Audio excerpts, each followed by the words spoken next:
US Fed outcome के बाद जहां ग्लोबल मार्केटों में भारी बिकवाली देखने को मिली, इंडियन स्टॉक मार्केट भी इससे अछूते नहीं थे और इंडियन स्टॉक मार्केट में भी भारी बिकवाली देखने को मिली। हेलो एवरीवन, मैं हूं प्रवेश गौर। लास्ट वीक जहां इंडियन स्टॉक मार्केट में भारी सेल ऑफ देखने को मिला, निफ्टी और बैंक निफ्टी दोनों में लगभग 5% से ज्यादा का गिरावट दर्ज की गई। निफ्टी मेटल और निफ्टी पीएसयू बैंक में लगभग 6% से ज्यादा की गिरावट थी। डेटा की बात की जाए तो एफआईज ने लगभग 15,800 करोड़ की बिकवाली की, वहीं डीआईज की बात की जाए तो लगभग 11,800 करोड़ की खरीदारी देखने को मिली। डेरिवेटिव डेटा की बात की जाए तो एफआईज का इंडेक्स फ्यूचर में लॉन्ग एक्सपोजर 31% पर है, वहीं पुट कॉल रेशो की बात की जाए तो वो 0.8 पर टिका हुआ है। टेक्निकल आउटलुक की बात की जाए तो निफ्टी ने लास्ट ट्रेडिंग सेशन में अपने 200 डेमा के नीचे की क्लोजिंग दी है।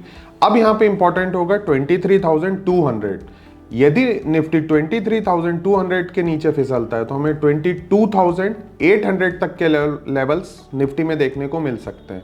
ऑन द अपसाइड 23,800 जो 200 डेमा पर आता है वो एज ए रेजिस्टेंस काम कर रहा है। यदि बैंक निफ्टी इस लेवल के ऊपर निकलता है तो 24,000 से लेकर 24,125 तक के लेवल्स हमको आने वाले दिनों में निफ्टी में देखने को मिल सकते हैं। बैंक निफ्टी की बात की जाए तो बैंक निफ्टी अपने 200 लेवल को रिस्पेक्ट कर रहा है। यदि बैंक निफ्टी 50,400 के नीचे फिसलता है तो हमें बैंक निफ्टी में लगभग 49,600 तक के लेवल्स बैंक निफ्टी में आने वाले दिनों में देखने को मिल सकते हैं।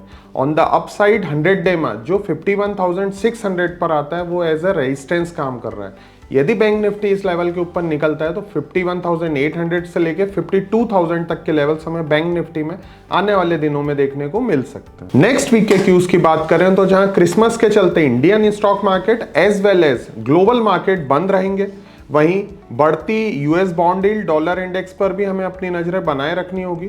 Now come to the recommendation for the next week buy case international at CMP 1236 with SL 1150 for the target 1344. This is all about for the next week. Thank you. The content provided in the video is for informational and educational purposes only. It does not constitute or imply a recommendation to engage in any securities transactions or investment strategies. We do not provide personalized advice or determine suitability for individuals' financial needs. Please conduct your own analysis and consider your personal circumstances before making any investment decisions.